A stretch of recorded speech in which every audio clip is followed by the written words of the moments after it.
इस पॉडकास्ट को शुरू करने से पहले मेरी आपसे एक छोटी सी रिक्वेस्ट है।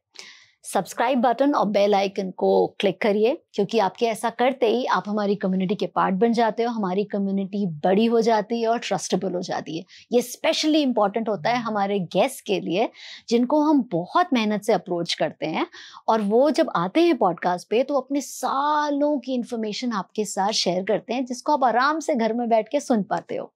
उन गेस्ट के लिए इम्पॉर्टेंट होता है कि कौन सुनेगा उनको, कितने लोग सुनेंगे, और ये सवाल का जवाब आप बहुत आसानी से दे सकते हो सब्सक्राइब करके। आपको सिर्फ इतना करना है, बाकी हम देख लेंगे। तो आइए चलते हैं, देखते हैं ये पॉडकास्ट। गर्मी बढ़ रही है, उसकी वजह से ग्लेशियर्स मेल्ट हो रहे हैं। अब ये गर्मी क्यों बढ़ रही है? What does glacial recession mean? So glacier vanish हो रहे हैं, जो भी जितने भी वैनिश हो रहे हैं, उससे क्या नुकसान हो रहा है कॉमन मैन को, हमें इंडिया में? पहले लोग कहते थे कि भाई अंटार्कटिका में आइस जो है वो उतनी नहीं पिघल रही है, आर्कटिक में पिघल रही है, बट अंटार्कटिका इज सेफ। लेकिन अभी पिछले 10 साल का जो डेटा आया है वो ये दिखा रहा है कि नहीं, अंटार्कटिका में भी पिघल रही है, सी आइस है वो पिघल रही है, और कुछ एरियाज हैं जिसमें बहुत तेजी से पिघल रही है। अब परमाफ्रॉस्ट में इतनी मीथेन जमा है कि वो आप उसका इमेजिन नहीं कर सकते। It's a store house of methane, वो रिलीज हो जाएगी। And methane is how many times more disasters than carbon dioxide, you know. Fatal disease के माइक्रोब्स हैं जो फ्रीज हो गए थे। इफ द मीथेन या परमाफ्रॉस्ट खत्म हो जाता है तो there is a risk that the example of Spiti Valley in Himachal, right?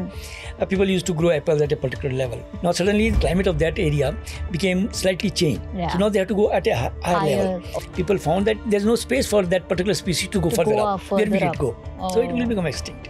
अभी हम एक इंटरग्लेशियल पीरियड में हैं। लास्ट कब था? लास्ट 20,000 साल पहले था। 20,000। अब अगर वो 20,000 साल पहले का द्वारका डूब गया, वो myths or misconceptions about poles and polar regions. Ghost की स्टोरीज बहुत कॉमन है अंटार्कटिका में। घोस्ट क्योंकि So the question is are we going to finish in 10-20 years? Single term answer. Hi guys, welcome to Flirting with the Fish. I'm very, very excited today. I have never sat next to a polar scientist, but today here I am. So let us meet Mr. Rasik Ravindra, a very renowned polar scientist and former director for National Center for Ocean and Polar Research, Goa. He has studied glaciers all his life. वो 7 बार Antarctica जा चुके हैं। Antarctica and Arctic regions में पिछले 30 सालों से research कर रहे हैं, और ये उन लोगों में से हैं जिन्होंने एक्चुअली इंडिया की साइंटिफिक स्टडीज शुरू करी थी पोल्स के ऊपर। इससे पहले इन्होंने जब किया, उससे पहले ये इन्फॉर्मेशन एक बोरोड इन्फॉर्मेशन होती थी, और देश रिसर्च करते थे और हम उनसे इन्फॉर्मेशन लेते थे। लेकिन 1983 में जब हमारे पोलर स्टेशंस बने, उसके बाद से हमारे खुद की एक अंडरस्टैंडिंग डेवलप होने लग गई। और आज हम सीखेंगे कि एक्चुअली हमने किस किस फील्ड में रिसर्च करी है, उस रिसर्च का एक्चुअली इस वक्त स्टैंडिंग क्या है, और ग्लोबल स्टैंडर्ड्स में इंडियन रिसर्च कहाँ पे स्टैंड करती है। ये तो मेरे मेन क्वेश्चंस हैं, एंड देन लेट्स सी क्या क्या निकल के आता है। Let's go.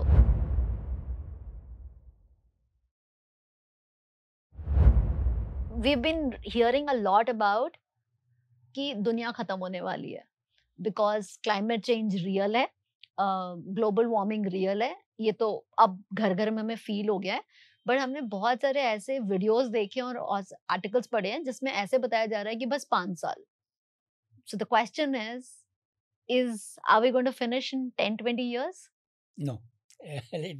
Single term answer is no. Wow. Not in 5-6 years or 10 years. See, the process of extinction is not a new thing to the world. We have already suffered 7 extinctions, right? If you start right from the time when the world started 4.5 billion years ago, right? There was one phase when we had a very small single cellular life, amoeba life. We had trilobites and all that 500 million years before. Then their time came and all those things became extinct. Then more, say in the Triassic period, about 150 to 200 million years back, we had dinosaurs. Everybody knows about that. They lived for about 100 million years. Then they also got extinct, right?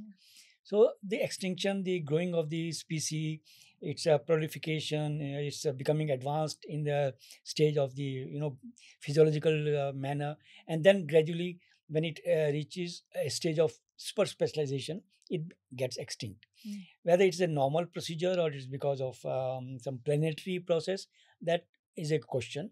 Because people say that dinosaurs became extinct because of a planetary thing. There was a strike of some extra celestial material and all Yeah. that, and volcanic eruptions were there and all that. So this process is going on, and it will continue to go. The extinction is not something new for this world, so it will go. But there is a time period for everything. Right. So it's not that in 10 years or 20 years or 100 years or 200 years, the man is going to be extinct and the life will stop and all that. It's not, unless there's a huge asteroid comes to the earth and it disturbs the entire solar planet and the earth tilts and all that. So that is not imaginable. So we should not get frightened. But yes, we should not also close our eyes, because the way the things are happening, the way the anthropogenic or the man-made processes are affecting the natural system, that is very dangerous. What does the ice do? What does the ice do? When the sun rays come, because of the albedo and because of the white surface, it reflects it back. Right. So the heat, whatever is coming back to the ocean or to the surface, it is not absorbed. Right? If you remove that white curtain, white layer, what will happen? This entire heat will be sucked by the ocean. The ocean water will become warmer. Yeah. And then where will this heat go? This heat will be transmitted.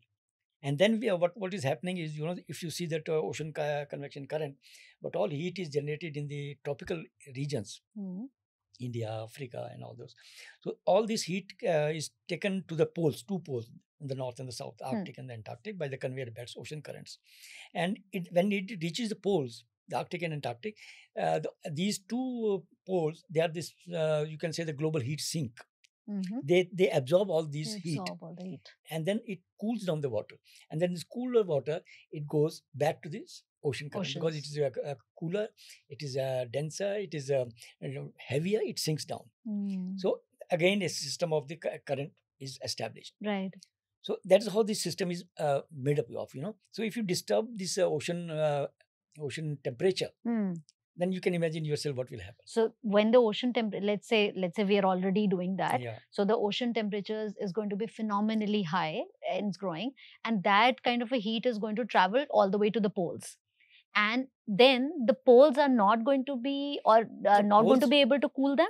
No, poles will still keep on, but then there is a limit. Yeah. Even ocean has got the limit. Ocean absorbs the carbon dioxide. There's a very serious relationship between the carbon dioxide and the heat. The moment the carbon dioxide increases, the heat, temperatures go up. And rise up. It's a historical record.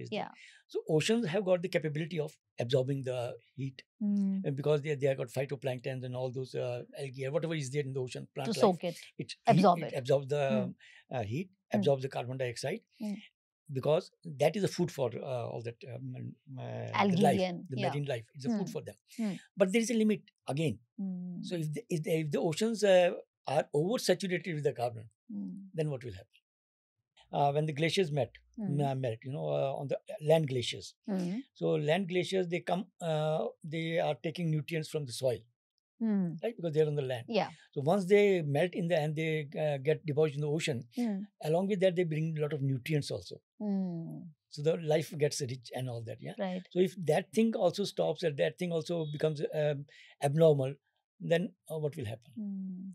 And the mechanism of these nutrients, how these nutrients are changing their biochemical processes.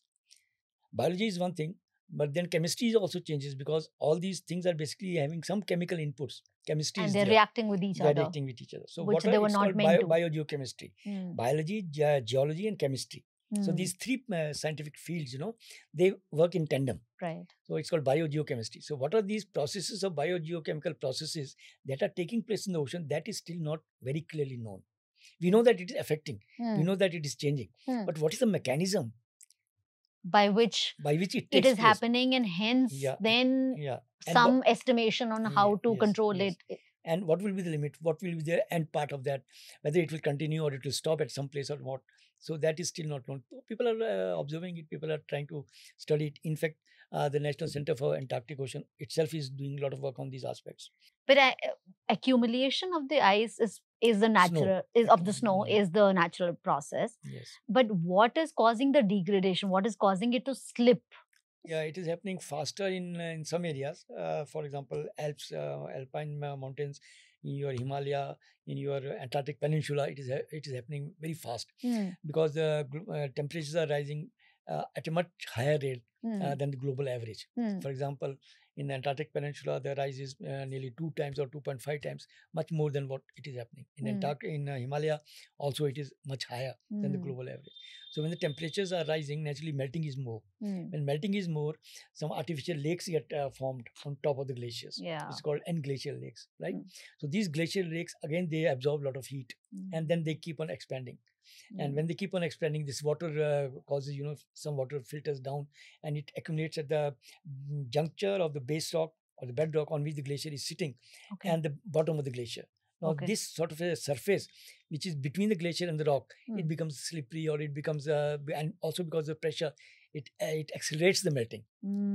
So if you have seen that Doomsday Glacier, it was in the news recently, Doomsday Glacier. Yeah. So this is what is happening there. So it's actually not supposed to be there. That water, it's not designed. If the temperature keeps on at minus degrees, then it won't be there. But if temperatures are rising and lakes are getting formed, then that water has to find a way. Yeah. And it unfortunately sits there where it's not meant to be. And this is more dangerous in Himalayas. We call it a phenomenon as GLOF. You must have heard a glacial lake outburst. It happened in Sikkim recently. It happened in Rishiganga, Himalaya. What happens in that? What happens, I'll tell you. And now you suppose there is a glacier, right? Glacier comes from a height. Right. It's coming from a height, and when it reaches the its end, that end portion is called snout. Okay. The snout of the glacier. Right. Now, when the snout is there and it goes back, it recedes because of the recession of the glacier. It scoops out certain material where its snout was there. So a depression is formed in the front of the glacier. Right? So once the depression is formed, a lot of water comes there because of the melting of the glacier. It keeps on depositing there, and the lake is formed. But at the front of the glacier or this lake, what is the material that blocks the water is small moraines or small boulders which the glacier was bringing. Like river brings a lot of material, glacier also brings certain material. It's called moraine. Okay. Right. So in the front of the frontal part of the lake, these moraines are deposited. Okay. Now these moraines, they create an artificial dam. And behind that moraine, a lot of water gets accumulated and it forms a lake. Right. Now if the water keeps on adding, and it is beyond the capacity of that small dam, to sustain it, what will happen? It bursts. So it's called glacial lake outburst, GLOF. I see. And it causes flood. So GLOF, glacial lake outburst floods. It's so much water that so much water. And then, you see, you have to also imagine, once the glacier ends, what happens? A small valley will be there, river valley will be there. Right. And if that valley is very small, the width is not more. Depth may be there, but width is not more. So what will happen? The water has to find its place. Yeah. So it will keep on rising. And when it rises the level, it attains certain force. And when the dam bursts, what will happen? This water will come with a force. Yeah. So whatever is there in its way, it will just take it out. That's what happened in Rishiganga. That NTPC thing was totally devastated. In Sikkim, that Tista Valley, that whatever thermal plants were there, it went all. So this is what happens. That's because of the processes of climate change or the global warming, whatever you call it. So these GLOFs are also the catastrophic result of what is happening now because of the climate change. The melting of the glacier. So in one of your reports I was reading, the retreat of Gangotri Glacier decreased from 2001 to 2006, but increased nearly 3 times between 2006 and 2017. Now this 2006 and 17 and 2001 and 6 is the time we have lived. I have lived. Most of us have lived here. And these are these clusters of 5 to 10 years. And such variations between them, what could be the possible reason? Fortunately, there are vast number of universities, vast number of departments are studying glaciers. Kashmir University is studying, your JNU is studying Gangotri Glacier. This was being studied by Geological Survey of India right from last 40 years or 50 years. So when you sort of decide about the fluctuations or the dynamics of a glacier, it's not that 1 year or 2 years data will suffice. Sure. Because you have to go back to a large sort of data set. Because there is a cyclicity. Okay, we call it in the science as decadal variation. Okay. Most of these things, will have a decadal variation. So if you see the reports of ISRO on the glaciers between 2000 and 2010, you'll find that there was a very rapid glacier recession. That's what is referred here also.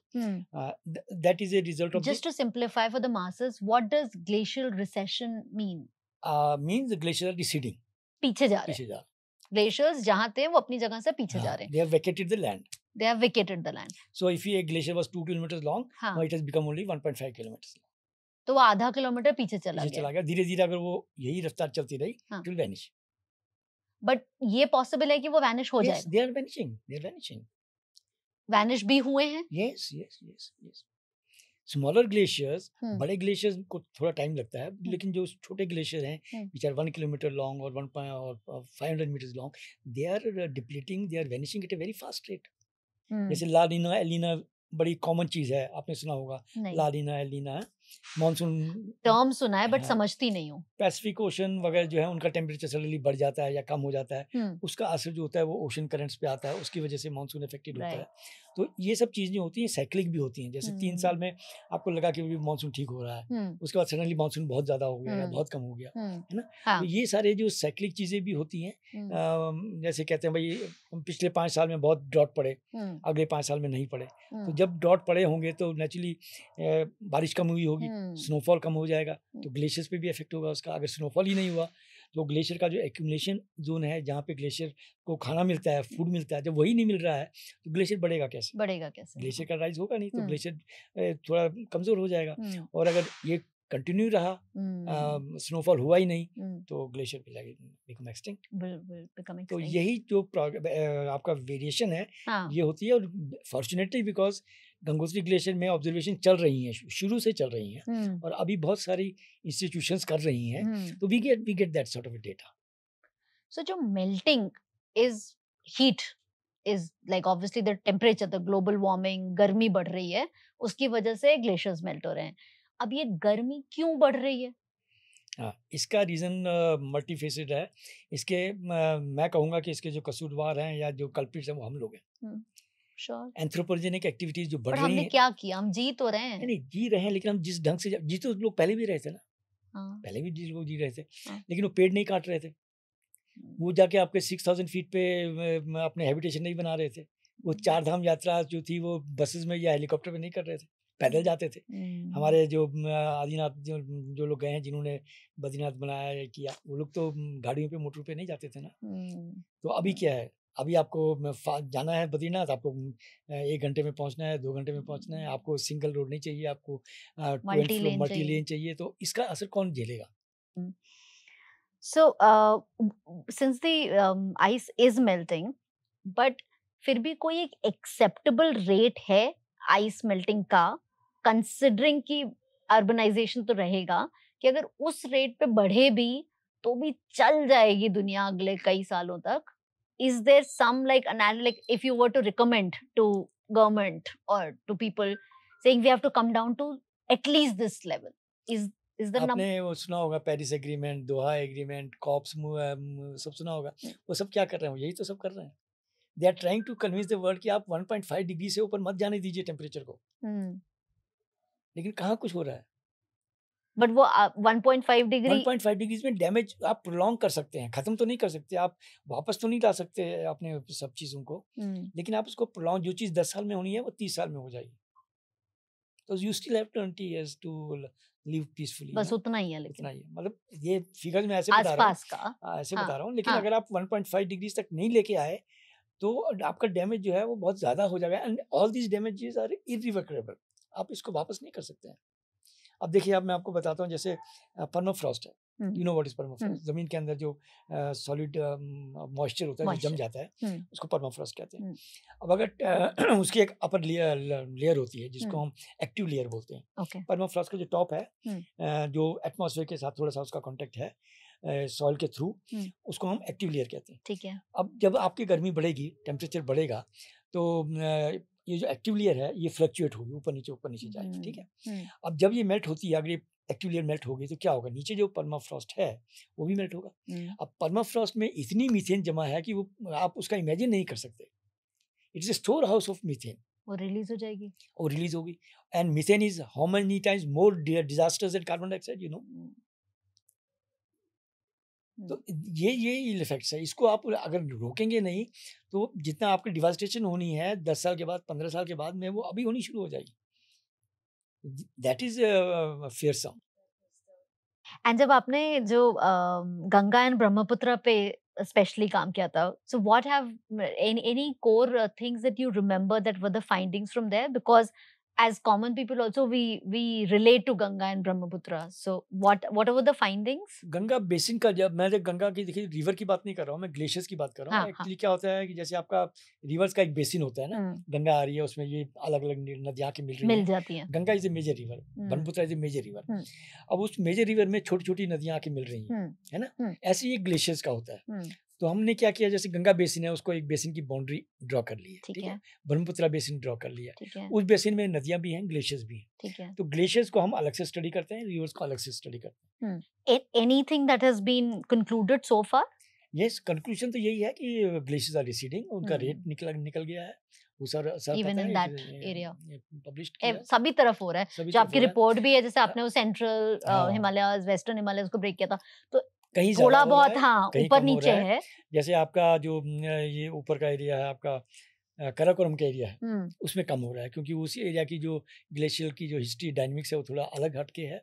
क्योंकि वहाँ एक तो temperature है की बात है, और दूसरा उनकी कुछ मॉर्फोलॉजी भी वैसी है, वहाँ पे ग्लेशियर्स उतनी स्पीड से रिसीड नहीं कर रहे हैं। बाकी जगह जो है central Himalaya, western Himalaya, eastern Himalaya, इन तीनों एरियाज में ग्लेशियर्स रिसीड कर रहे हैं। ग्लेशियर्स का मास कम हो रहा है, and areas more and more areas are getting vacated. तो ये सारा नेगेटिव एस्पेक्ट्स हैं। But Karakoram we are still in थोड़े से टाइम है अभी। अगर आप ग्लेशियल का साइकिल लें अगर आप, तो ये ग्लेशियल इंटरग्लेशियल साइकिल जो है ये बहुत समय से चलते आ रहे हैं, ठीक है। तो अभी जो last we are in an interglacial cycle, दो ग्लेशियल साइकिल के बीच में जो टाइम होता है उसको इंटरग्लेशियल कहते हैं। अभी हम एक इंटरग्लेशियल पीरियड में हैं। लास्ट कब था? लास्ट 20,000 साल पहले था। 20,000? हाँ, उसको एलजीएम कहते हैं। Okay. Last glacial maxima. Okay okay, that was 18,000 to 20,000 years before. Okay, पहले था। ओके। तो उसमें क्या था कि आपके जब सारा के सारा पानी जो ग्लेशियर्स में चला गया, उस वाटर लेवल समुद्र का नीचे होगा। अब अगर वो 20,000 साल पहले का जो ग्लेशियर्स थे वो सारे समुद्र में चले गए, तो सी लेवल है, द्वारका डूब गया, वो डूब गया, आपके जो कोस्टल सिटीज थे वो डूब गया। जो हिस्टोरिकल अकाउंट्स हैं हमारे पास, ये वो वाला फेज है। Dwarka is a very good example, and it's a real example. Lothal is a real example. आपने लोथल का सुना होगा, that is a real example. उसमें लोगों को जो समुद्र में वो डालते थे, जो शिप को रोकने के लिए एंकर डालते हैं, वो उनको बीच उसमें मिला, इनलैंड 200 किलोमीटर अंदर जाके मिला है। लोगों को पता भाई ये यहाँ कहाँ से आ गया, तो पता चला पहले समुद्र यहाँ कहीं होता था। फिर उस पर बड़ी डिबेट हुई, आर्कियोलॉजिकल डिबेट हुई कि नहीं इतना नहीं हो सकता, ये कोई कैनाल होगी, रिवर होगा। फिर लोगों ने उसके जो उसकी सैम्पलिंग की, उसमें से उसकी मिट्टी निकाले, उसमें देखा उन्होंने कुछ उनको ऐसे वो मिले, फॉसिल्स टाइप के मिले, फोरामिनिफेरा करके चीज़ वो मिले जो सी में ही होते हैं खाली। उससे फिर एस्टेब्लिश हुआ नहीं ये तो सी लाइफ है, तो यहाँ तो सी होगा ही होगा। वो 200 किलोमीटर चढ़ गया ऊपर, 200 मीटर, 200 मीटर चढ़ गया। तो ये NIU की नेशनल इंस्टीट्यूट ऑफ ओशनोग्राफी जो इंडिया की है गोवा में, उनके साइंटिस्ट हैं डॉक्टर निगम और वगैरह बहुत सारे लोग हैं, उनका काम है। तो it is published, scientifically publish किया हुआ है। So that is that 20,000 years back जब राइज हुआ एंड ग्लेशियर थे, और वो ग्लेशियर धीरे धीरे खत्म हो गए, तो समुद्र का लेवल बढ़ रहा है। अब ये पीरियड है, अब जब तक दूसरा ग्लेशियर साइकिल नहीं आएगा तब तक we are in the middle of it. We are in the middle of it. What is, since you work so closely with the government, what is India's vision for polar research as of now?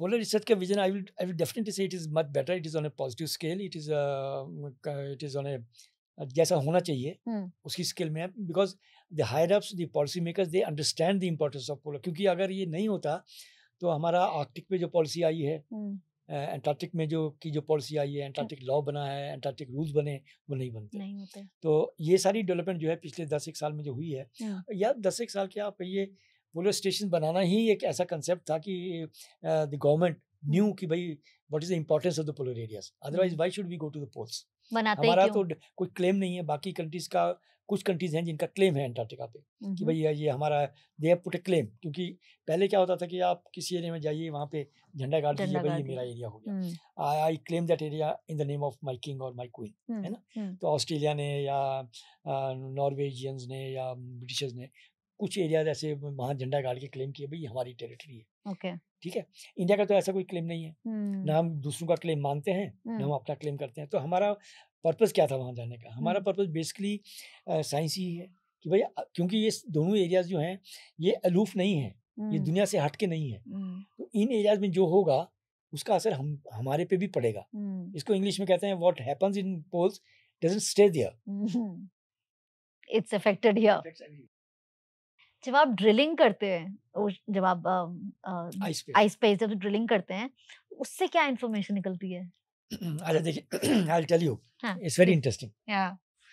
I was reading कि core drilling बहुत अब advance हो गई है, तो मैं ऐसे सोच रही थी कि वो ड्रिल करते हैं नीचे, हम ड्रिल करते दीवार में, तो हमें तो कुछ नहीं मिलता। आप वहाँ पे ड्रिल करते हो, क्या होता है? अब देखिए, जो आप सपोज कीजिए आप ड्रिल कर रहे हैं अंटार्कटिका में, जहाँ पे आइस थिकनेस मैक्सिमम 4 किलोमीटर। हाँ, वहाँ पे एक जगह है वोस्तोक करके, वोस्तोक स्टेशन है, जो रशियन स्टेशन वहाँ पे एक है।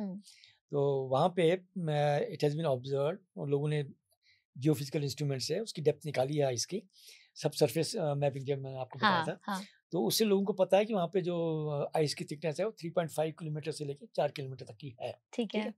उसमें रशियंस ने राइट फ्रॉम बिगिनिंग, मेरे ख्याल 30-40 साल पहले से they were trying to drill that, क्योंकि वहाँ पे पता था कि लेक्स, वो जो आइस है उसके नीचे लेक्स हैं। अच्छा, रॉक 4 किलोमीटर के नीचे रॉक है, रॉक के और आइस का जो इंटरफेस है उसके बीच में लेक्स हैं। रॉक और आइस के बीच में लेक्स हैं? हाँ, जैसे ऊपर से 4 मीटर की आइस आ रही है, नीचे बेडरॉक है, बेडरॉक में डिप्रेशंस हैं, उसमें लेक अच्छा, उसमें ये लेक कैसे? क्योंकि नीचे का जो बॉटम पोर्शन जो आइस था वो मेल्ट हो रहा होगा, वो मेल्ट होकर धीरे धीरे पानी उसमें डाल रहा है। लेकिन अब क्वेश्चन ये आता है कि जो नीचे का पोर्शन है आइस का, जो 4 किलोमीटर थिक है, वो कब का होगा? हर एक साल सपोज कीजिए आप 2 मिलीमीटर या 3 मिलीमीटर की बर्फ गिरती है, ठीक है, तो एक बर्फ की लेयर गिरी, उसके ऊपर दूसरी बर्फ की लेयर आई, फिर तीसरी आई, फिर चौथी आई। हर एक साल में एक लेयर बनी, दूसरे साल में सेकंड लेयर बनी, फिर तीसरे साल में तीसरी बनी, ऐसे करके लेयर बनती चली गई, है ना। अब अगर आपकी जो टोटल आइस की जो एज है वो 5 मिलियन ईयर्स की है, तो मतलब आपको 5 मिलियन ईयर्स की आपको डिफरेंट लेयर्स ऑफ आइस मिल रही है।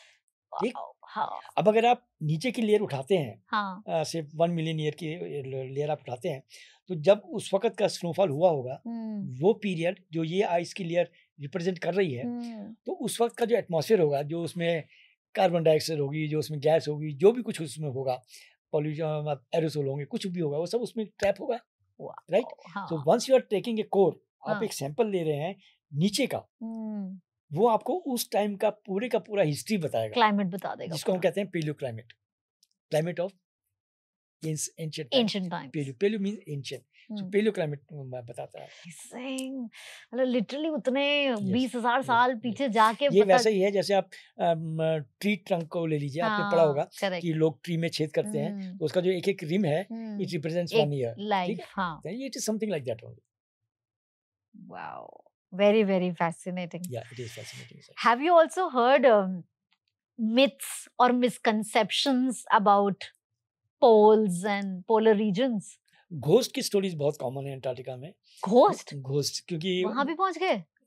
इमेजिनेशन है ना, you can give wings to your imagination. My god. For example हमारे हिंदू माइथोलॉजी में क्या है, पाताल लोक है। हाँ।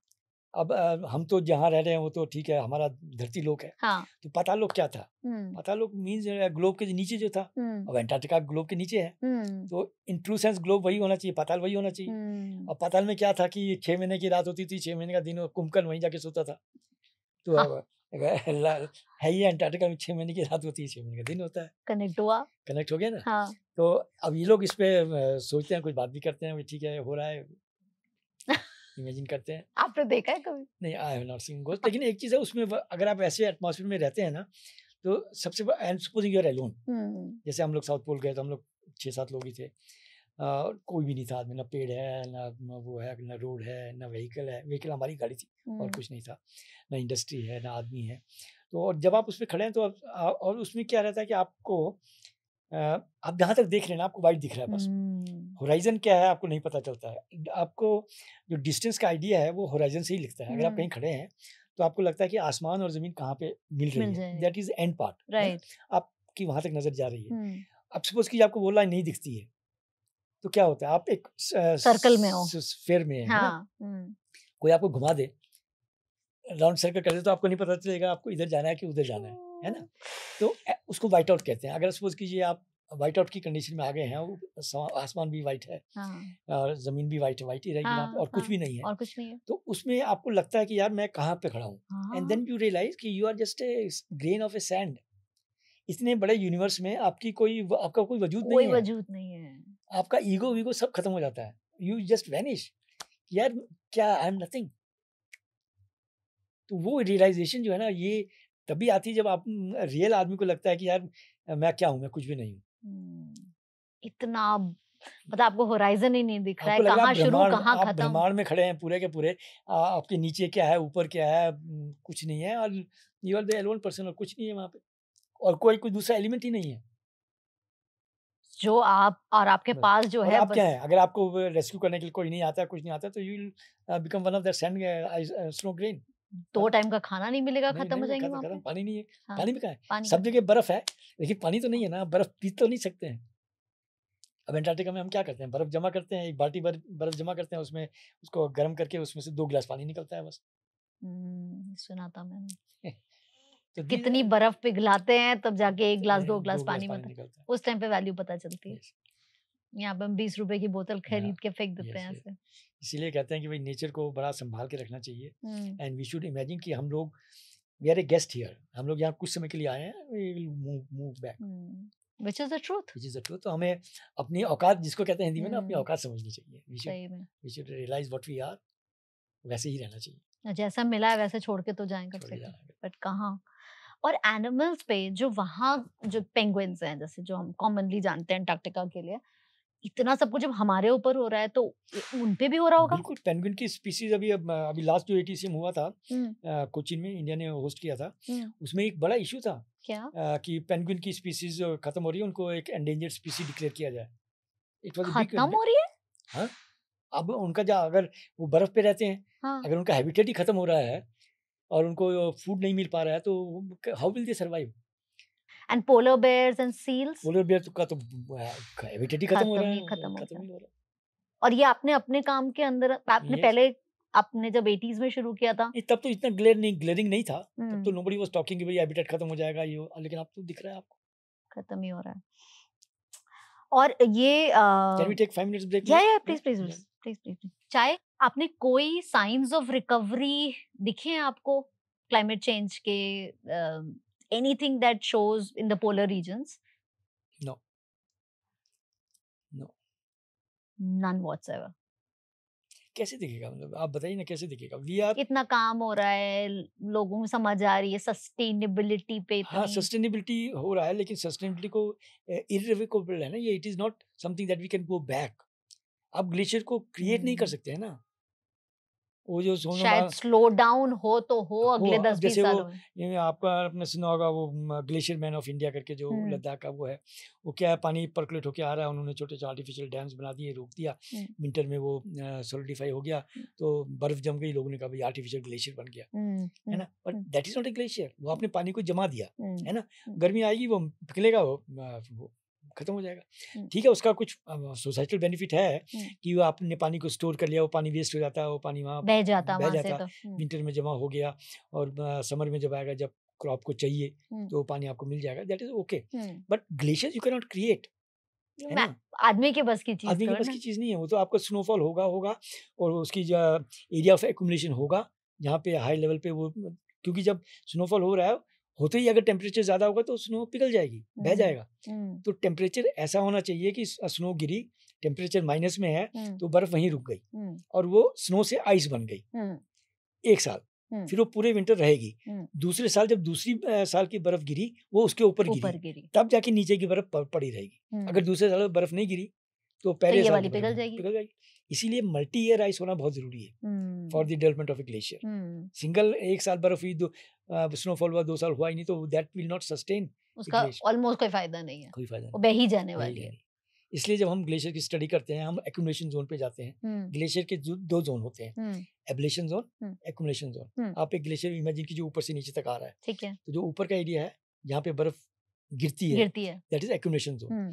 नीचे का एरिया है जहाँ पे बर्फ पिघल रही है जा रही हाँ है, उसको स्नाउट के पास में आ स्नाउट गया, के पास तो में 5 किलोमीटर लंबा ग्लेशियर है। हम्म, बीच में कहीं पे इसकी 5 किलोमीटर में एक लाइन है जिसको हम कह सकते हैं line of equilibrium, okay equilibrium line है। हम्म, यहाँ पे जितनी बर्फ आ रही है और जितनी गिर रही है उसका बैलेंस है, प्लस ओके माइनस बराबर बराबर है। अच्छा तो उसके नीचे का एरिया जो है वहाँ पे बर्फ वो खत्म हो स्लोपिंग है नीचे जा रही है हम्म और ऊपर में बर्फ ऐड हो रही है। हम्म ये एरिया है ये होता है एक्यूमुलेशन और एलिवेशन जोन का, हाँ ये कंसेप्ट। हम्म।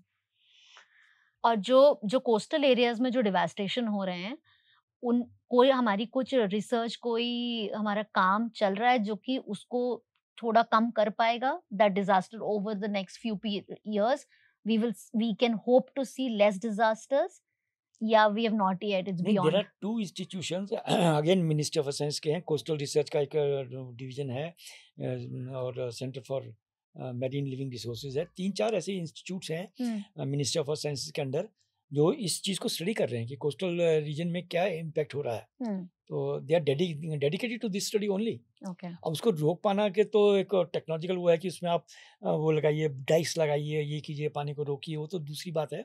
लेकिन पहले आपको फिनोमेना तो समझ में आना चाहिए ना, कि हो क्यों रहा और क्यों हो रहा कितना है, हो रहा कितना हो रहा है है, तो उसका कब मिटिगेशन ढूंढना है आपको। सी लेवल वल्नरेबिलिटी मैप कहते हैं उसको, कि जैसे आप सपोज कीजिए चेन्नई में सी लेवल बढ़ रहा है, तो एक 10 सेंटीमीटर सी लेवल राइज होने से कितना दूर तक का एरिया जो है वो वल्नरेबल इफेक्ट होगा, होगा है ना। तो ऐसे मैप्स को वल्नरेबल मैप्स कहते हैं, वल्नरेबिलिटी मैप्स कहते हैं, ये बन रहे हैं, ये अवेलेबल हैं। तो आपको पता है कि अगर सी लेवल इतना बढ़ेगा तो इतना लेवल जो है वो अंदर लैंड का इफेक्ट चला जाएगा चला जाएगा। These maps are being updated every year, constant process है।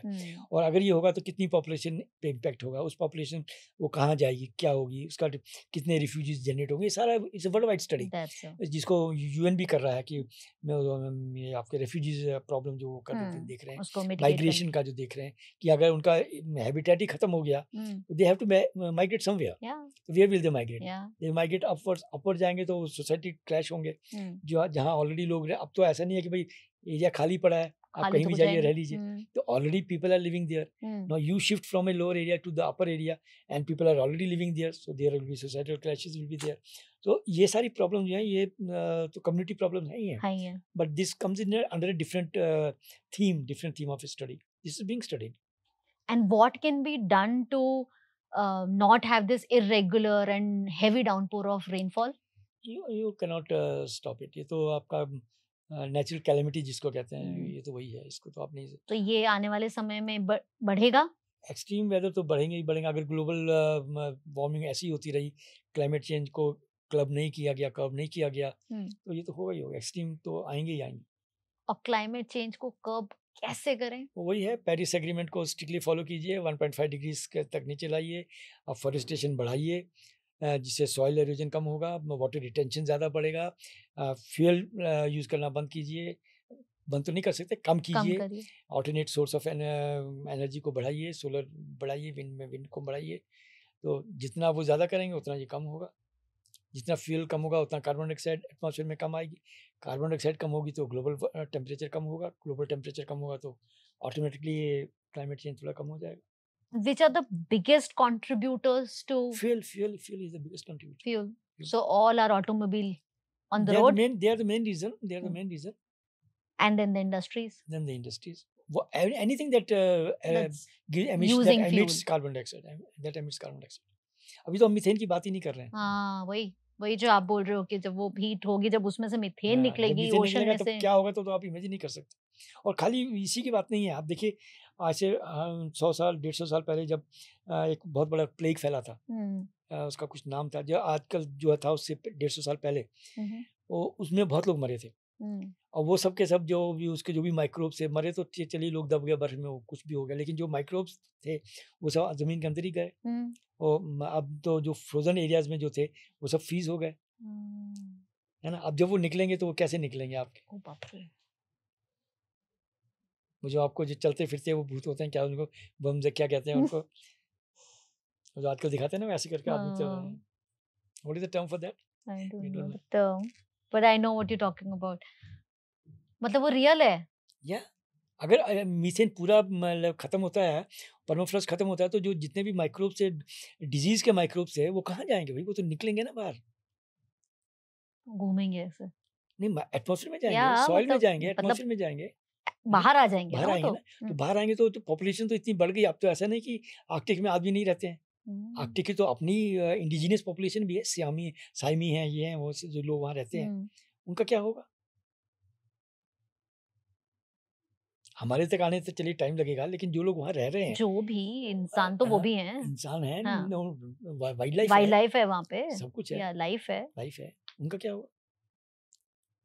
ये बड़े स्कैरी थिंग है। और इस पे ऐसा नहीं कि मैं आपको कह रहा हूँ, people know it, people know about it कि भाई ये सब जो डिजीज़ के, जो फैटल डिजीज़ के माइक्रोब्स हैं, जो फ्रीज हो गए थे 100-150 साल पहले के, उसमें ज़मीन के अंदर चले गए थे। इफ़ द मीथेन या परमाफ्रॉस्ट खत्म हो जाता है, तो there is a risk that these all will be emitted.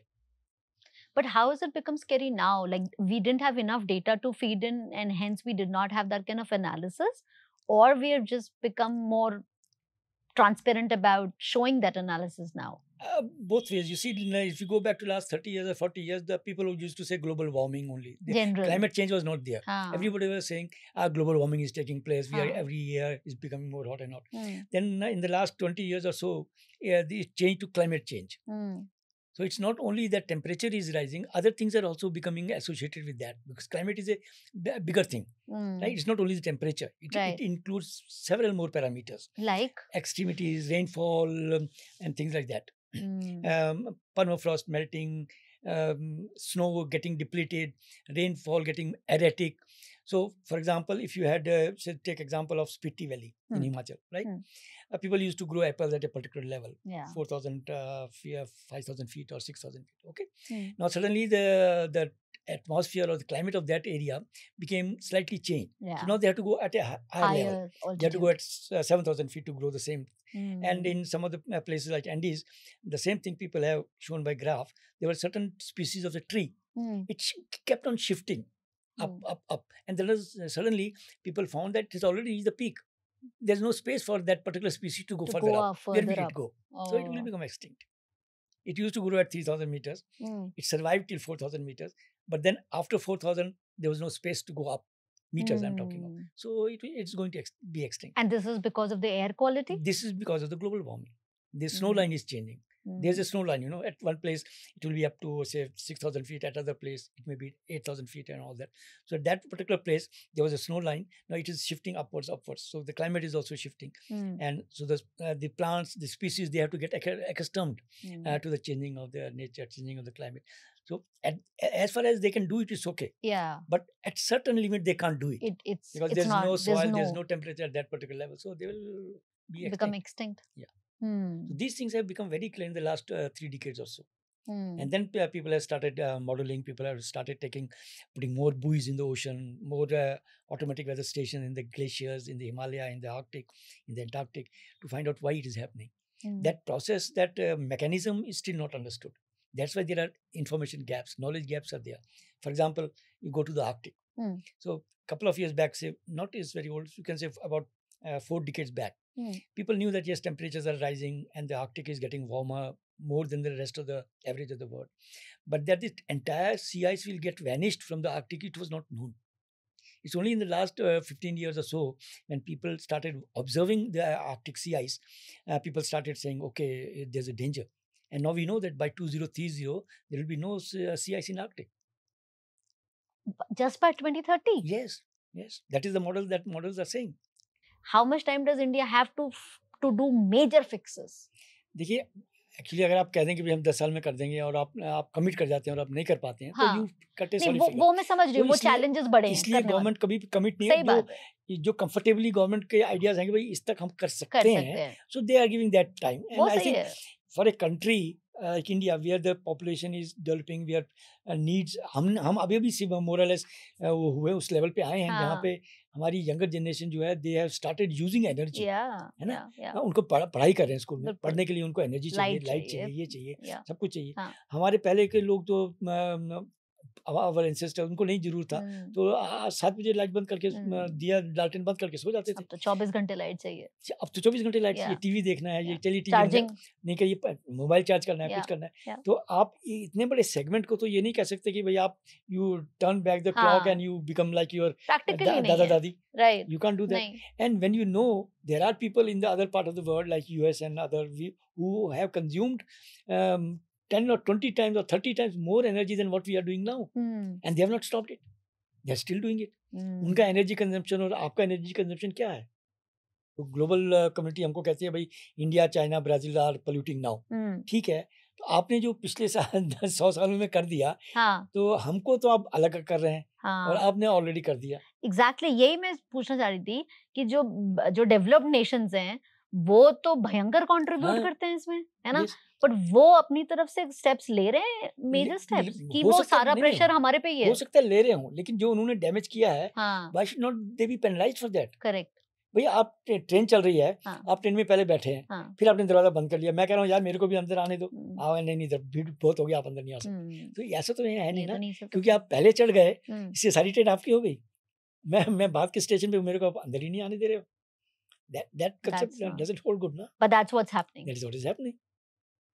उन्होंने पहले शोर मचाना शुरू कर दिया, तो बस शोर मचाने का उनका काम हो गया। अगर आपके पास टेक्नोलॉजी है, तो यू शेयर दैट टेक्नोलॉजी, आप उस टेक्नोलॉजी पे भी प्रॉफिट कमाना चाहते हैं। अब CFC जो जब आप लोगों ने बंद किया, मतलब आप लोगों ने वेस्टर्न कंट्रीज, तो सब्स्टिट्यूट दिया था ना, ठीक है, वी अडॉप्टेड दैट, हमारे सारे फ्रिज, सारे रेफ्रिजरेटर्स में वो कम हो गया, आप सब कम हो गया, टेक्नोलॉजी चेंज हो गई, वो वहां से लिया था हमने। अब अगर आपको, टेक्नोलॉजी तो वहीं से आई थी, अब अगर आपको लगता है कि भाई कोल टेक्नोलॉजी पूरी खत्म करनी चाहिए, तो ठीक है, आप न्यूक्लियर टेक्नोलॉजी शेयर कीजिए, आप ऐसी टेक्नोलॉजी, हाइड्रोजन टेक्नोलॉजी शेयर कीजिए। अब ये सब टेक्नोलॉजी हमको अपने आप डेवलप करनी पड़ रही हैं। अब नई टेक्नोलॉजी तो आ रही है, हाइड्रोजन का is coming in a big way, तो हमारा उसमें टाइम लग रहा है ना, हमारे रिसोर्सेज लग रहे हैं। अब अगर आपके पास, यूएस के पास या किसी के पास ऐसी टेक्नोलॉजी है, एंड और आपके पास इतना पैसा है कि you can put that money in the research, हमारे पास उतना पैसा नहीं है, बिकॉज हमारी नीड्स और हैं, हमारी नीड्स 140 करोड़ लोगों को खाना खिलाने की, रोटी कपड़ा मेन है ना। आपके पास तो पूरा पड़ा हुआ खाना पीना, आपको तो ज्यादा है, आप फेंक देते हो, आप पिज्जा बर्गर खाते रहते हो, हमारा तो दाल रोटी का सवाल है, तो हमें तो चाहिए ना एनर्जी। तो once we reach to your level, we will also say कि ठीक है, हम भी नहीं यूज करेंगे, हमारे तो कपड़े भी हैंडलूम से बनते थे, लूम से बनते थे, मशीन का तो हम तेल से तो हम कुछ कर ही नहीं रहे थे, टांगे में चलते थे हम, तो हमारा तो it was most environmental friendly, और वो उस टाइम पे फ्यूल यूज कर रहे थे, कब से यूज कर रहे हैं, सारा इंडस्ट्री तो वहीं से आया, इंडस्ट्रियल रेवोल्यूशन तो वैसे ही आया, वही उन्होंने किया और यहीं लाए हैं, and they killed our domestic ways of natural things, and they don't share the technologies और इनोवेशन, वो दबा के बैठे हुए हैं। तो ये ऐसे ही किसी इवोल्यूशन प्रोसेस में इलेक्ट्रिसिटी पे मूव किया जाए, फ्यूल से, ऑयल से, ये ऑब्वियसली फिगर आउट हुआ 2014-15 में कहीं, तो अब हमारे पास ईवीज का भंडार आ गया है, बट मुझे ऐसा लगता है कि हम ऑयल्स को कम यूज करने के लिए ईवीज की तरफ मूव कर रहे हैं, बट वो इलेक्ट्रिसिटी जनरेट करने के लिए भी तो हमको माइनिंग ही करनी पड़ी, हमें कॉपर को खोदने के लिए पता नहीं कितना नीचे जाना पड़ेगा, हर तरह की जो चीज है इलेक्ट्रिसिटी पे डालने के लिए भी तो हमें धरती को ही खोदना पड़ेगा। इलेक्ट्रिसिटी कैसे जनरेट हो रही है, वो भी तो आपको सोचना है ना, how are you generating electricity, that has to be a part of the solution process. yes. अगर आप कोल से ही जनरेट कर रहे हैं और कोल से जनरेट करके फिर आप बैटरी बना रहे हैं, तो कोई फायदा नहीं हुआ। तो अगर आप नॉन कन्वेंशनल सोर्सेज से इलेक्ट्रिसिटी जनरेट कर रहे हैं, जैसे हाइड्रोथर्मल है आपका, न्यूक्लियर एनर्जी है आपकी, विंड टर्बाइंस हैं आपके, सोलर पैनल्स हैं आपके, उससे अगर आप इलेक्ट्रिसिटी जनरेट कर रहे हो, तो देन यू कैन से कि it is towards positive side.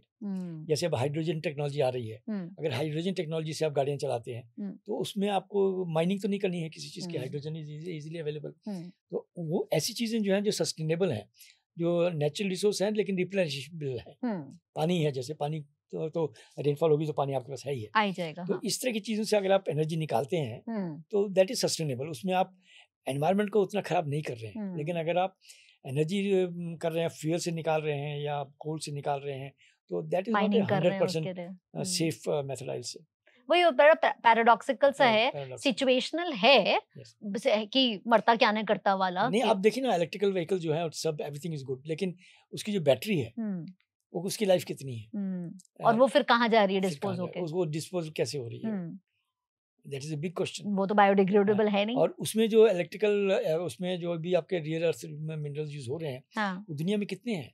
Lithium, cadmium, cobalt, ये जो रियर अर्थ है, उनका नाम ही रियर अर्थ इसीलिए है बिकॉज दे आर रेयर।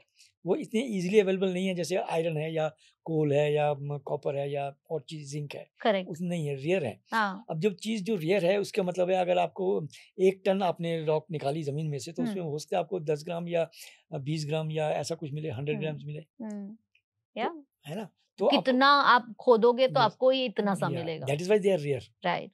तो आपको वो भी सोचना आप है। उस पे इकोनॉमी पूरी बेस कर दो, Yes, पूरी yes, अपनी एनर्जी बेस yes. कर दो। अब सारे का सारा आपका आजकल जो वो है फोर्स है, वो इसी पे चल रहा है कि भाई क्रिटिकल मिनरल्स पे ज्यादा ध्यान दिया जाए। These are the critical minerals जिसकी हम बात कर रहे हैं। तो अभी ये भी एक हुआ है agreement between US and India कि भाई क्रिटिकल मिनरल्स की तरफ ज्यादा ध्यान दिया जाए, and let's do more exploration to get those minerals. ठीक है, आप एक्सप्लोर कीजिए, लेकिन फिर माइनिंग तो करनी है ना।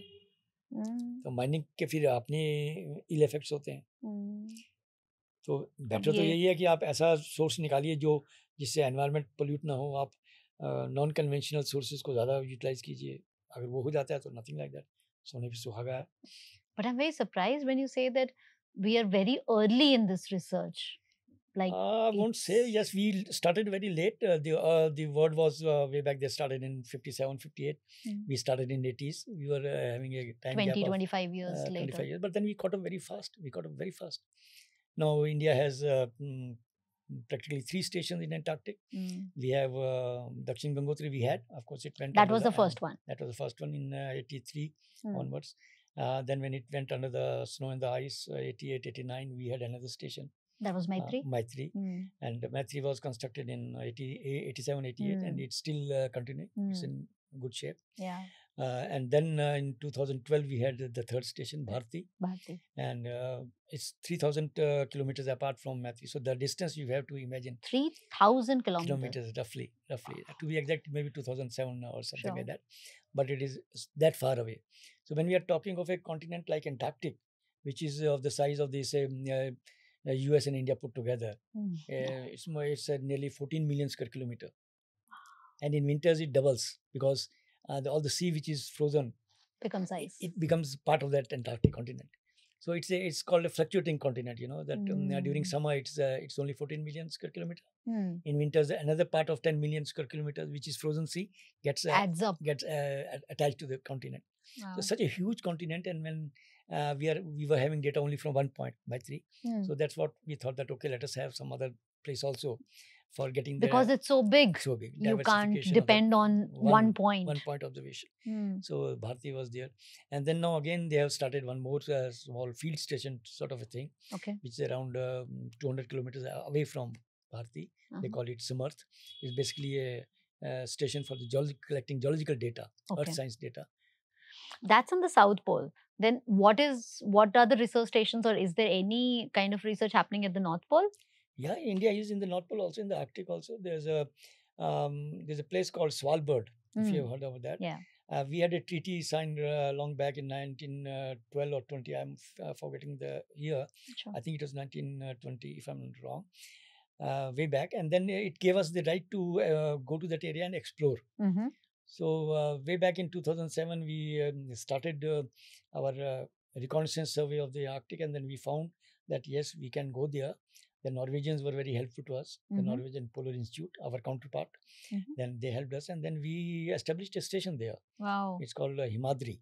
Okay. And it was established in 2007. And since then we are there, and only last year we started wintering also. That means earlier it was only during the summertime. Okay. And then year before last we started sending people in the winters also. So it is manned now around the year. People go there, people stay there, they do research. Basically in the field of atmospheric sciences and also in the marine sciences. These are the two. Atmospheric science and? Marine science. Marine sciences, yes. So these are the two major fields. And glaciology, of course, is common because glaciers are there everywhere.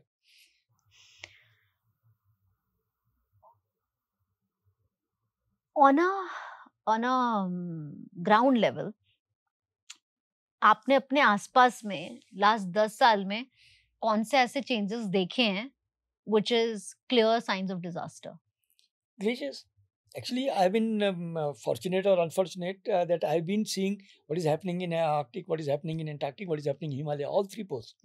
When we first established our station in Himalaya, Himansh, आपका 4,200 metres पे हम लोगों ने station establish किया था, ministry of earth sciences का और national centre for Antarctic ocean research का। तो उस वक्त हम लोगों ने दो ग्लेशियर्स को देखा था। एक बातल ग्लेशियर है और एक सूत्री ढाका ग्लेशियर।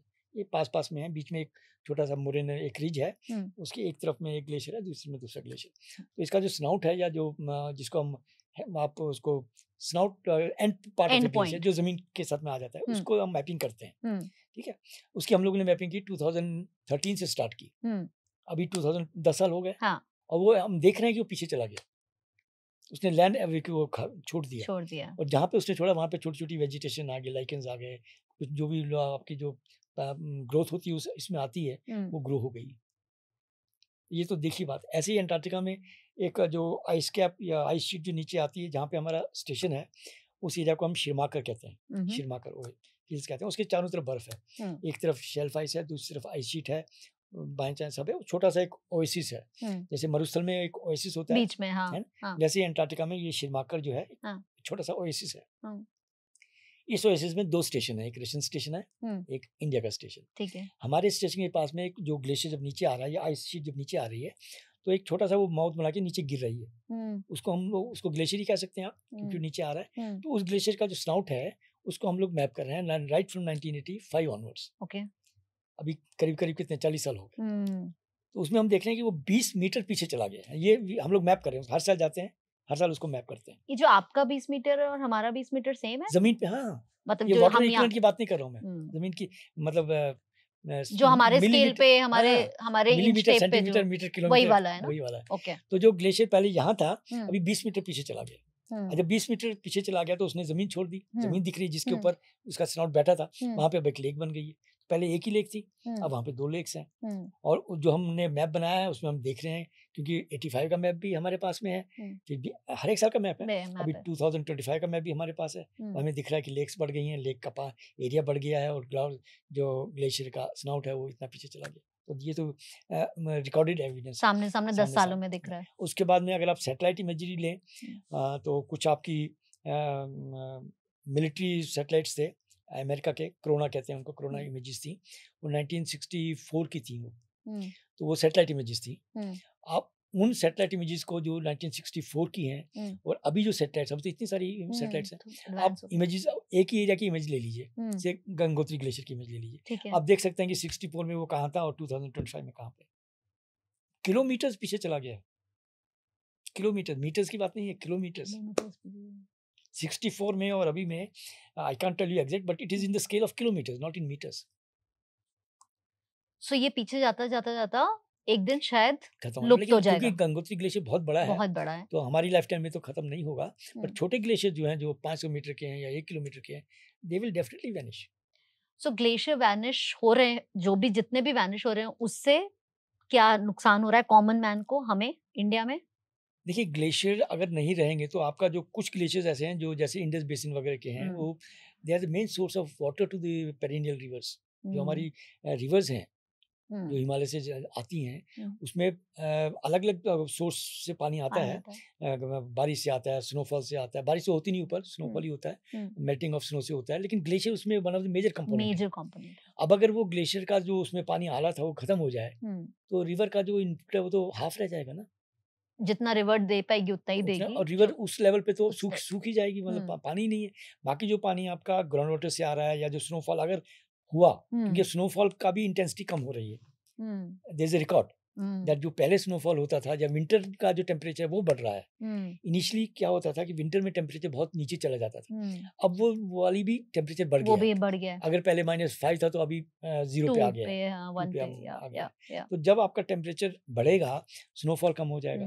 स्नोफॉल कम होगा तो ग्लेशियर्स का जो फीडिंग मैकेनिज्म है वो कम हो जाएगा। तो जब फीडिंग मैकेनिज्म कम होगा, ग्लेशियर को खाना नहीं मिलेगा, ग्लेशियर विल डाई। और जब वो होगा तो उसका जो पूरा सिस्टम है, हाइड्रोलॉजिकल सिस्टम जो है पूरे बेसिन का, दैट विल गेट इम्पैक्टेड। तो उससे ओशंस में पानी नहीं आएगा। ओशन तो बहुत दूर की बात है, बीच के जो जिससे सिविलाइजेशन जो डिपेंड कर रही है, आपका 1.5 बिलियन पॉपुलेशन जो है वो इस पे डिपेंड करती है आपके हिमालय पे। अफगानिस्तान से लेके नेपाल से लेके इंडिया का गेंजटिक प्लेन से लेके वह आपका पूरा बांग्लादेश तक, ये सारी की सारी कंट्रीज जो है, सारा का सारा जो फूड बाउल है, फूड बाउल जिसको आप कहते हैं, सारा तो इसी पे डिपेंड करता है। Agriculture, water supply, everything is और ऑब्वियसली ये पानी रहेगा के। तो ग्राउंड वाटर पे इम्पैक्ट पड़ेगा, क्योंकि ग्राउंड वाटर भी बारिश से और इसी से आता है। एनर्जी आपकी है, सब कुछ इफेक्ट होगा, everything will get affected. Civilisation will get affected, monsoon will get affected. Monsoon effect होता है, आपकी एग्रीकल्चर विल गेट अफेक्टेड, आपका food production will get affected. तो ये तो एक साइकिल है ना, एक विशियस साइकिल है। आप एक चीज को खराब करेंगे, आपका the impact will be felt everywhere. So अब जैसे सिटीज में फ्लड आने लग गए हैं, can there be something done even today which basically, क्योंकि सिटी ड्राउनिंग और वो भी आपकी 2 दिन की 3 दिन की बारिश में ये हो जाता है। इसको आईपीसीसी की रिपोर्ट में और इसमें क्लाइमेटिक साइंस में कहते हैं एक्सट्रीम इवेंट्स। तो ये एस्टेब्लिश्ड फैक्ट है कि क्लाइमेट चेंज जो अभी हो रहा है, इसमें आपके एक्सट्रीम इवेंट्स आएंगे ही आएंगे। अगर आप लास्ट 10 साल का देख लीजिए, जितने एक्सट्रीम इवेंट्स आपके बढ़े, every year they are increasing. Right, बिल्कुल। And this is a direct hint कि वेयर वी आर हेडिंग। आपके साइक्लोन्स बढ़ रहे हैं, साइक्लोन से आपके इम्पैक्ट बढ़ रहा है, आपके रेनफॉल, जहाँ पे राजस्थान में रेनफॉल नहीं होती थी इतनी, मिलीमीटर्स के स्केल पे होती थी, अब बहुत हो गई। अब जब उस एरिया का इंफ्रास्ट्रक्चर ही वैसा नहीं है, तो पानी कहाँ से करेगा आपको? वो यूज क्या करेगा? Bangalore is flooded, Chennai is flooded, everything, and they are, these cities are the hub of the civilisation. No, and like major infrastructure is everywhere, और ये ऑलरेडी फ्लड होने शुरू हो गए हैं। So, और ये ग्लोबल सी लेवल की वजह से नहीं है, फिर मतलब सी लेवल राइज की वजह से नहीं है ना, ये तो रेन की वजह से, एक्सट्रीम इवेंट्स की वजह से। तो जो लोग कह रहे हैं कि भाई ग्लोबल सी लेवल राइज होगा, इनलैंड आइस मेल्ट हो जाएगी, 2 मीटर बढ़ जाएगा, 3 मीटर बढ़ जाएगा, जो एट द एंड ऑफ 2100 में 2100, वो तो बात की बात है। बात की बात है। ये तो अभी जो आपके क्लाइमेटिक एक्सट्रीम्स हैं, ये हमको नज़ारा दिखा रही हैं, ट्रेलर दिखा रही हैं कि what is going to happen. So जो हमारी पोलर रीजन्स में जो रिसर्च रही है, उससे मॉनसून प्रेडिक्शंस में हमें क्या कंट्रीब्यूशन मिला है? बहुत मिल रहा है। देखिए, आपका वी हैव एस्टैब्लिश्ड, इसमें इंडिया का बहुत बड़ा कंट्रीब्यूशन है। उसमें भी साइंटिस्ट हैं, आपके एनसीआर के 2-4 साइंटिस्ट हैं जो इसी उस पर काम कर रहे हैं, and they call it telecommunication. Okay. जो कम्युनिकेशन जो है वो ट्रांसवर्स पे, ट्रांस स्केल पे हो रहा है, ग्लोबल स्केल पे हो रहा है। अगर आर्कटिक में जैसे बर्फ हटती है, स्नो आर्कटिक सी बर्फ से निकल जाता है, उसमें से तो टेम्परेचर बढ़ता है, उसका इम्पेक्ट क्या पड़ता है यहाँ इस पे, मानसून पे क्या पड़ता है, और जब यहाँ गर्मी बढ़ती है तो उसका असर आर्कटिक में क्या पड़ेगा, इस पे भी रिसर्च है। एंटार्क्टिका में जब असर होता है, उसका असर भी मानसून पे अभी लोगों ने निकाला है, उसका भी इम्पैक्ट पड़ता है। सदर एनुलर मोड है, 2-4 ऐसे पैरामीटर्स हैं जिसकी वजह से जो वहाँ पे लोग नापते हैं, तो जब उसका कुछ पैरामीटर्स बढ़ते हैं या घटते हैं, उसका डायरेक्ट इम्पैक्ट आप मानसून पे देख सकते हैं। तो कुछ पेपर्स अभी आए हैं लीडिंग जर्नल्स में, जिसमें लोगों ने ये भी वर्कआउट किया है कि पहले लोग कहते थे कि भाई अंटार्कटिका में आइस जो है वो उतनी नहीं पिघल रही है, आर्कटिक में पिघल रही है, बट अंटार्कटिका इज सेफ। लेकिन अभी पिछले 10 साल का जो डेटा आया है वो ये दिखा रहा है कि नहीं, अंटार्कटिका में भी सी आइस है वो पिघल रही है, और कुछ एरियाज हैं जिसमें बहुत तेजी से पिघल रही है, जैसे आपका एंटार्क्टिक पेनिनसुला है। अच्छा, आप वो एंटार्क्टिका का कुछ आइडिया है ना, एंटार्क्टिका गोल है, तो पेनिनसुला जो अर्जेंटीना चिली की तरफ का जो एरिया है, वहाँ पे बहुत तेजी से हो रहा है। वेस्टर्न एंटार्क्टिका में बहुत तेजी से हो रहा है, क्योंकि वहाँ पे बर्फ की थिकनेस जो कम है। यहाँ पे बहुत ज़्यादा है, ईस्टर्न साइड में बहुत ज़्यादा है, इतनी ज़्यादा है कि you can not imagine, 4 kilometre maximum है।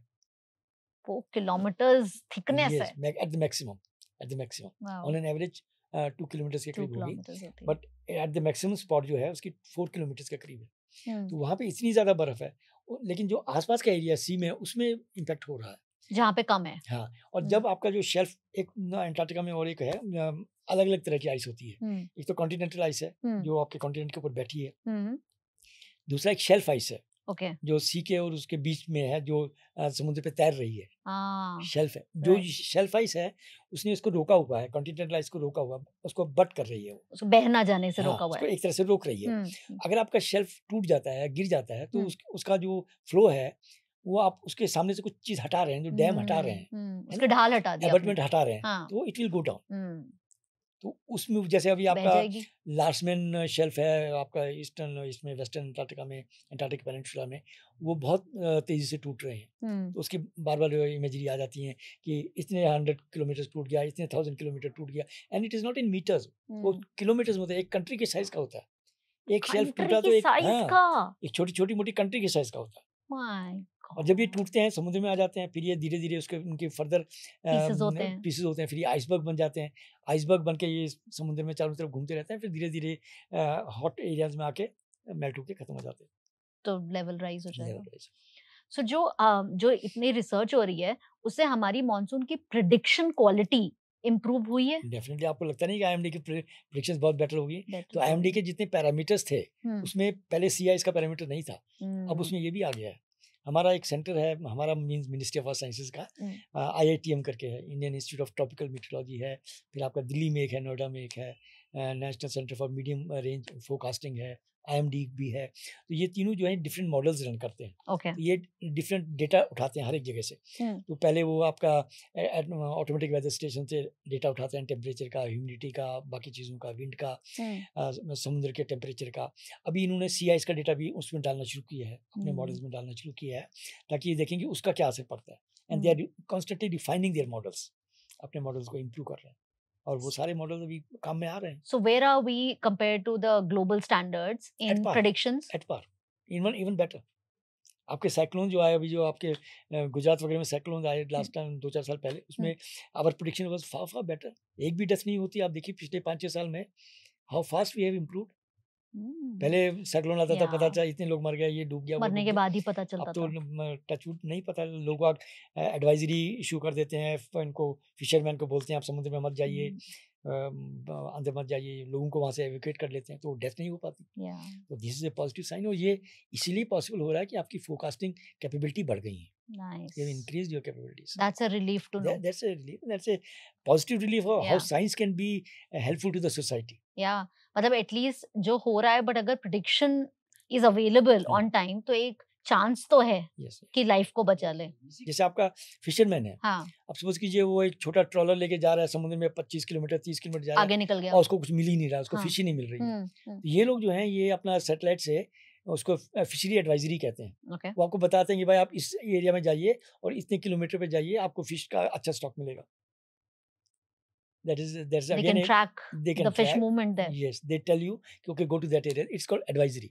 तो कोस्टल एरियाज की जो फिशरमैन है, उनको ये सेंटर जो है, again this is a centre for ministry of earth sciences, they tell you कि आप इस एरिया में जाइए, इस एरिया में आपको फिश स्टॉक मिलेगा, और इतने एरिया में है, so that people can go, less fuel consume होगा। अदरवाइज आप घूम रहे हैं, पेट्रोल फूक रहे हैं, डीजल फूक रहे हैं, और क्या। आप टारगेटेड एरिया पे जाइए। और ये इन्फॉर्मेशन उनको इजीली एक्सेसिबल है। Yes, free, no charges, nothing. कैसे मिलती है उनको? पंचायत के वो जैसे आपका दिल्ली में आपने देखा होगा, जगह जगह लिखा हुआ आपकी एयर क्वालिटी है 2.5 है, बोर्ड लगे हैं। हाँ। वो बोर्ड कहाँ से आए?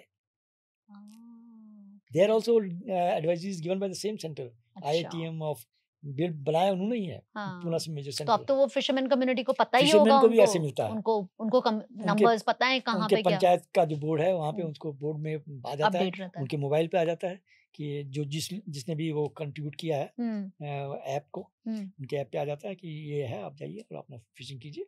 वाओ। एंड ये जो आर्कटिक और अंटार्कटिक रीजन्स में जो बाकी सारे स्टेशंस भी हैं, क्या इनके बीच में कंपटीशन है? कंपटीशन मींस कंपटीशन उस सेंस में तो नहीं है, हेल्दी कंपटीशन आप कह सकते हैं। Okay. कोलैबोरेशन ज्यादा है, कोऑपरेशन ज्यादा है। Nice. Yes. Like you were saying कि सब ओपन ही Yes, रहता है like मोस्टली। आपको आश्चर्य होगा कि हमारा चाइना के साथ में भी वहाँ पे 1-2 प्रोजेक्ट्स थे, वो बड़े अच्छे चले। हमारा जो स्टेशन है लास्टमैन हिल्स में, ईस्टर्न अंटार्कटिका में, भारतीय स्टेशन जो है, उसके काफी क्लोज में चाइना का एक स्टेशन है, जोंगशेंग स्टेशन है। अच्छा। तो हमारे उनके साथ बड़े अच्छे रिलेशन है। हम लोगों ने उनके साथ बैठ के कई प्रोजेक्ट्स किए हैं। We have surveyed the area using the planes, और उसमें इक्विपमेंट लगाते हैं, उसको एरोमैग्नेटिक सर्वेस कहते हैं। Okay. Magnetic surveys conducted by the aerial flying. उसके हम लोग ने जॉइंट ट्रेवर्सेस लिए हैं, डेटा इकट्ठा किया है, उसको इंटरप्रिटेशन इकट्ठी की है। किस तरह के प्रोजेक्ट्स थे ये, इफ पॉसिबल टू शेयर? या it's not a secret project. वो देखिए, एक एरिया से हम हेलीकॉप्टर, ये नॉट हेलीकॉप्टर, इसको ट्विन विंग एयरक्राफ्ट टाइप का है, छोटा एयरक्राफ्ट होता है, उसमें इंस्ट्रूमेंट्स लगे होते हैं उसकी बेली में। ठीक है। को आप जियोफिजिकल इंस्ट्रूमेंट्स कह सकते हैं, मैग्नेटिक है और डिफरेंट टाइप के होते हैं। वो फ्लाई करता है, जब वो फ्लाई करता है तो it sends certain rays to the ground, and then दो ग्राउंड पे जो डिफरेंट रॉक टाइप्स हैं उनकी कैपेसिटी उसकी रिफ्लेक्शन की अलग अलग होती है ना। कुछ रॉक एक स्पीड से रिफ्लेक्ट करेगी, पानी दूसरी स्पीड से रिफ्लेक्ट करेगा, आइस तीसरी स्पीड से रिफ्लेक्ट करेगा। तो time taken by those rays to come back, recorders होते हैं। एक आपका ट्रांसमीटर है, आप कुछ वेव्स भेज रहे हैं, फिर आपके रिकॉर्डर्स हैं जो उसको रिकॉर्ड कर रहे हैं, रिसीव कर रहे हैं। तो time taken by the waves to come back is recorded. उससे आपको पता चलता है कि वो किस मीडिया से वापस आ रहा है। You get the media, right. तो वो सब डेटा फिर इकट्ठा करके यू प्रिपेयर ए मैप कि ऊपर तो आपकी बर्फ है, आपको कुछ नजर नहीं आ रहा है, बर्फ के नीचे क्या है वो आपको पता चल जाता है, जिसको हम सब सरफेस मैपिंग कहते हैं। सब आइस मैपिंग या सब सरफेस मैपिंग। तो इस टाइप की सब सरफेस मैपिंग जो थी वो इस चाइनीज प्रोजेक्ट के साथ में हम लोगों ने की, and it was very successful. Research and understanding sense, you saying competition है but healthy है? Competition healthy. See, there are because I was reading somewhere कि India नहीं compete कर पाएगी या कर पा रही है with China and Russia and see technologically, if you speak of technological advancement, तो China में बहुत तेजी से हो रहा है, right? You will agree to that. So we may take some time, but it's not that we are far behind in certain areas. Like artificial intelligence है और machine learning tools, and we are equally up to date. We are close by. We are close by. अब ये है कि ठीक है उनका technological advancement थोड़ा ज्यादा है, because they are putting more money in that. It depends ना आप चाय में कितनी and they have been doing it for long also, पहले से कर रहे हैं ना वो, पहले से भी कर रहे हैं। और you imagine the investment that they are doing on the science. हमारा तो मिनी स्केल है उसमें, हमारी जो मेन इन्वेस्टमेंट है अंटार्कटिका में या आर्कटिक में, it goes on the expedition ship and helicopters, बस जाने आने में। मोस्टली आई थिंक 90% फंडिंग जो है it goes on the logistics, बस उसमें ही खत्म हो जाती है। खत्म तो नहीं होगी, साइंस को सपोर्ट मिलती है largely. I am saying 90% goes on the logistics. क्यों हमारा क्यों नहीं है fund toward science and innovation in this space? Like हमारे प्रायोरिटी अभी नहीं बनी है ये। और आप देखें जीडीपी का कितना परसेंट आप साइंस पे डिपेंड देते हैं आप you must analyse that factors also. We are still developing country. आप कहते हैं हम वी आर फोर्थ इकोनॉमी और फिफ्थ इकोनॉमी हो जाएंगे and all that, but are we spending the same amount that US is spending और say China is spending? You compare, we are not spending. हमारा GDP पता नहीं 1.5 है कि उससे भी कम होगा साइंस पे जो हम देते हैं। ऑन पेपर रियल का भी तो फर्क है। नहीं वो तो छोड़ दीजिए, लेकिन उसमें भी हमारा जो साइंस का जो हम दे रहे हैं उसमें हमारा एस्टेब्लिशमेंट्स पे खर्चा जाता है, सैलरीज पे खर्चा जाता है, तो रियल साइंस पे कितना कंट्रीब्यूट कर रहे हैं हम लोग? बट क्यों नहीं कर रहे? रिसोर्सेज की कमी हो सकता है, I don't know, these are policy decision. इस पर तो मैंने कुछ, we are fast growing, we have such young minds. Yes agreed. तो जिस सेंस में हम ग्रो कर रहे हैं और हमारी इकोनॉमी ग्रो कर रही है, हो सकता है उस स्केल पे हमारा कंट्रीब्यूशन नहीं जा रहा हो, but it is increasing, it is also it's comparatively increasing, but we could do better because stand still nahi hai. I can say hopefully it is not stand still. I don't have the data, लेकिन इतना मुझे पता है कि जितना होना चाहिए या जितना चाइना कर रहा है या जितना यूएस कर रहा है या जितना ब्रिटिश अंटार्कटिक सर्वे कर रहा है उतना हम नहीं कर पा रहे। तो जब दक्षिण गंगोत्री स्टेशन बना था, जो फर्स्ट स्टेशन था, तो 83 में जब वो स्टेशन बना था, उससे अभी तक वहां से हुई रिसर्च और सारे काम से क्या बेनिफिट हुआ है हमें? अब देखिए बेनिफिट आप तोलेंगे तो आपको पता नहीं, लेकिन अगर आप देखेंगे कि आपने एक पूरी जनरेशन को पोलर साइंस तो हम जानते ही नहीं थे। We didn't know what polar science is. नहीं पता था हमें। अंटार्कटिका की स्पेलिंग भी हमारे प्राइमरी तक के बच्चों को नहीं पता थी, है ना। पेंगुइन का नाम लोग नहीं जानते थे। तो हमारा वैक्यूम इतना था, नॉलेज गैप इतना ज्यादा था, कुछ कहने की बात नहीं। आजकल तो नर्सरी का बच्चा जो पी फॉर पेंगुइन बोलेगा आपको, है कि नहीं? तो हमारे पास बिल्कुल नहीं। तो we had to start from scratch. We started from scratch, then we came up to certain level. अभी अगर आप साइंटिफिक पब्लिकेशन देखेंगे इंडिया की, India is 5th or 6th in the number. Wow. Yes, we are at a very high scale. Globally, we are at 5th, 6th position. In certain sciences in the polar areas. Biology में one of the scientists, his name is Palniaswamy. He has been awarded by International Seabed Authority for discovering 12 species in the deep sea water, जहाँ पे light नहीं जाती। What has been your most like precious memories of the whole work that you have done?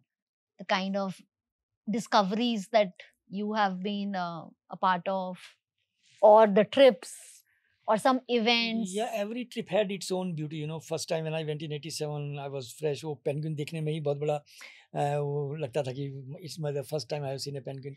उसके बाद sweetest होते हैं। Sweetest, उसके बाद जब पहली बारी बर्फ पे पैर रखा तो लगा कि यार ये तो चांद पे आ गए हम, because possibly on that particular piece of land nobody must have put a foot. फिर जब हम लोग फील्ड में गए, हमने इंटीरियर्स में काम किया, पता चला कि इस एरिया में किसी ने काम नहीं किया। So we are the first people who have done the work at that scale mapping. तो everything that you do is the first those days, 87, 84, 85। तो उस वक्त एक अलग किक मिलता था कि भाई हम लोग कुछ ऐसा कर रहे हैं जो किसी ने नहीं किया पहले। तो अब 30-40, अभी जो 44th एक्सपेडिशन गया है इंडिया का, देखिए तो इतना एडवांस हो गया। अभी भी लोग जाते हैं। हमारे टाइम बात करने के लिए हम लोग तरसते थे, भाई घर से बात हो जाए, पेरेंट्स से बात हो जाए, बच्चों से बात हो जाए, तो महीने में हमें 3 मिनट का टाइम मिलता था। महीने में 3 मिनट? हाँ, उस 3 मिनट में भी जब हम कॉल मिलाते थे तो वो कॉल या तो लंदन के थ्रू जाती थी या पेरिस के थ्रू जाती थी, क्योंकि वो जो टर्मिनल थे इनमार्सेट के, वो वहीं 2 जगह थे। तो कॉल पहले वहाँ जाती थी, फिर वहाँ से इंडियन ऑपरेटर के पास जाती थी।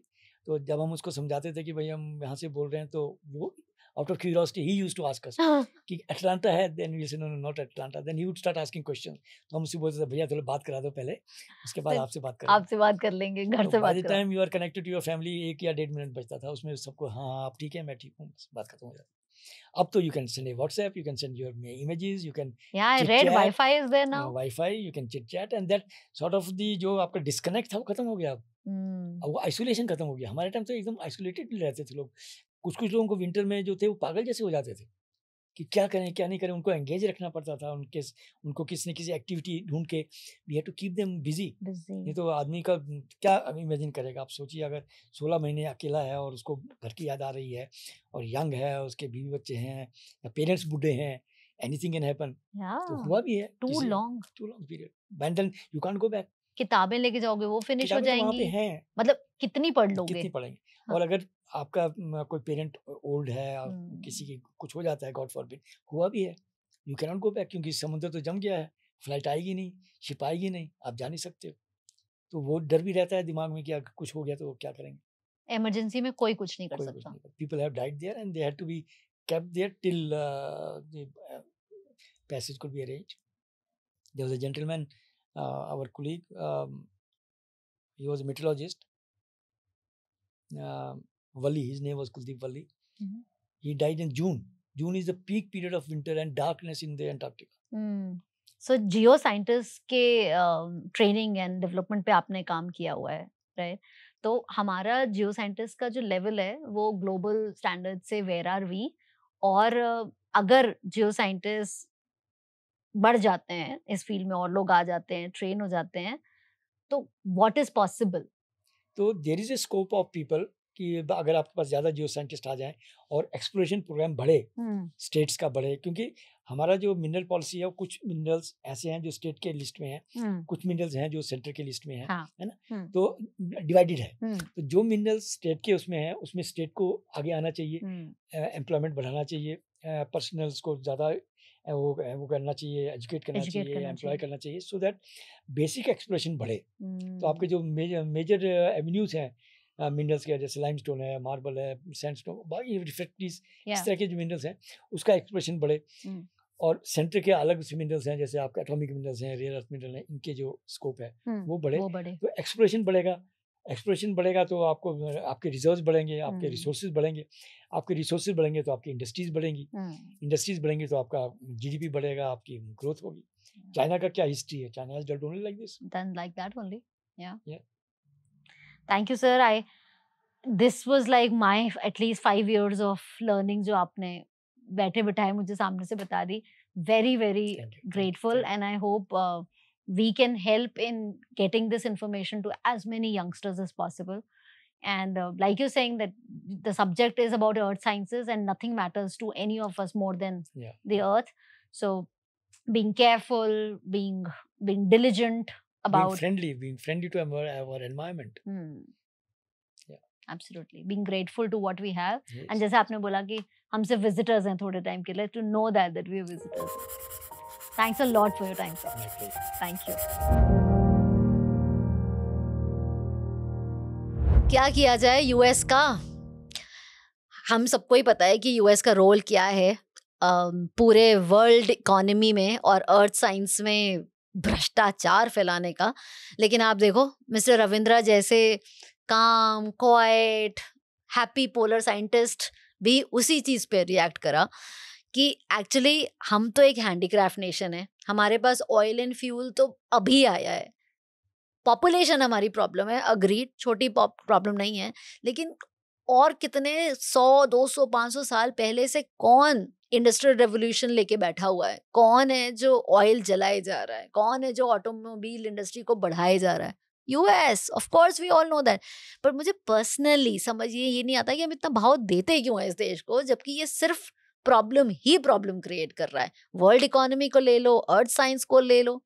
एंड जैसे कि मिस्टर रविंद्रा ने बोला कि अच्छा ठीक है भाई, आपने कोई चीज आपने पहले शुरू कर दी, अच्छी बात है, बट अगर वो अर्थ के रिलेटेड है, अगर वो खाली यूएस की प्रॉब्लम नहीं है या यूएस का सोल्यूशन नहीं है, पूरे अर्थ को मैटर करता है, तो उस इनोवेशन को या उस डिस्कवरी को या क्या चीज नहीं करनी चाहिए, उस इंफॉर्मेशन को और देशों के साथ शेयर क्यों नहीं करते हो भाई? ऑब्वियसली हम भी कर ही सकते हैं, फिगर आउट कर ही रहे हैं, लेकिन उसमें जितना टाइम और जितना पैसा जा रहा है वो किसकी जेब से जा रहा है? हमारी अपनी जेब से जा रहा है, ग्लोबल जेब से जा रहा है, क्योंकि जो अर्थ क्राइसिस है वो किसी एक कंट्री, 2 कंट्री की नहीं है, वो अर्थ की क्राइसिस है। पर ये यूएस तो अलग ही टेंजेंट पे है। एंड आई होप हम खाली इस पे बोल के नहीं बैठ जाएंगे। आई होप इसमें कुछ बदलाव आएगा और इमिडिएटली आएगा। सो इसके साथ में ज़रूर सुनिएगा दूसरा पॉडकास्ट मिस्टर अक्षय कौल का, जो कि इंडिया लेवल पे काम करते हैं अर्थ साइंसेस के ऊपर। अर्बन प्लानिंग मास्टर प्लानर है वो, इकोलॉजी प्लानर है। उनका काम ये होता है कि इंडिया के अंदर होने वाले इकोलॉजिकल इश्यूज से कॉमन मैन को कैसे बचाएं। तो भले ही वो ब्रिजेस को कोलैप्स होने से बचाना हो, या फ्लड्स के टाइम पे रेस्क्यू करना हो, या फ्लड्स ना आए उसके लिए काम करना हो, ये सारे जो इश्यूज हैं जो मेरे और आपके रोज की लाइफ के हैं, इसके बारे में बात की अक्षय कौल ने। और उन्होंने ये भी कहा है कि उनके जैसे एक्सपर्ट्स होने के बाद भी क्यों गवर्नमेंट उनकी हेल्प नहीं ले रही है। So I hope you like this podcast. Keep making the impact. See you around.